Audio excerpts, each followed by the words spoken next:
বিদ্যুৎ ও জ্বালানি সাশ্রয়ে বড় সিদ্ধান্ত নিয়েছে সরকার। রোববার থেকে সরকারি অফিস চলবে সকাল ৯টা থেকে বিকেল ৪টা পর্যন্ত, যা আগে ছিল বিকেল ৫টা পর্যন্ত।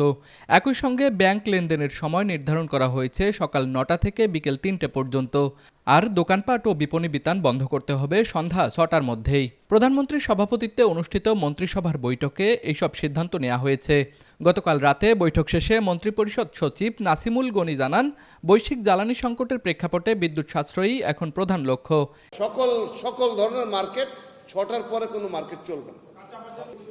খাবার দোকান, ওষুধের দোকান, এইরকম জরুরি যেটা অত্যাবশ্যক সবার সবসময় যা থাকে সেগুলা খোলা থাকে। রংপুর শহরে নিরিবিলি ও মনোরম পরিবেশে অবস্থিত রংপুর গ্রুপের প্রিমিয়াম আবাসন প্রকল্প আনান সিটিতে নগদ মূল্য ও সহজ কিস্তিতে প্লট এবং কন্ডোমিনিয়াম অ্যাপার্টমেন্ট বিক্রয় চলছে।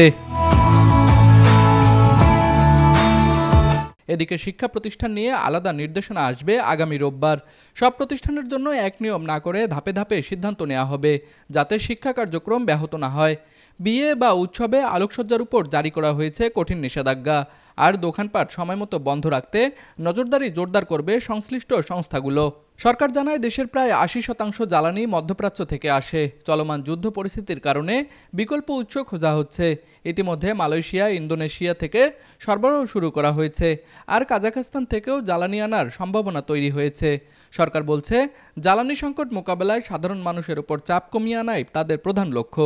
তবে অবৈধ মজুদ ও কৃত্রিম সংকট সৃষ্টির বিষয়েও কঠোর নজরদারি রাখা হচ্ছে। পরিস্থিতি বিবেচনায় এই ব্যবস্থা কতদিন চলবে তা পরবর্তীতে সিদ্ধান্ত নেওয়া হবে। তুষার আচার্য, ডেস্ক রিপোর্ট, RCTV।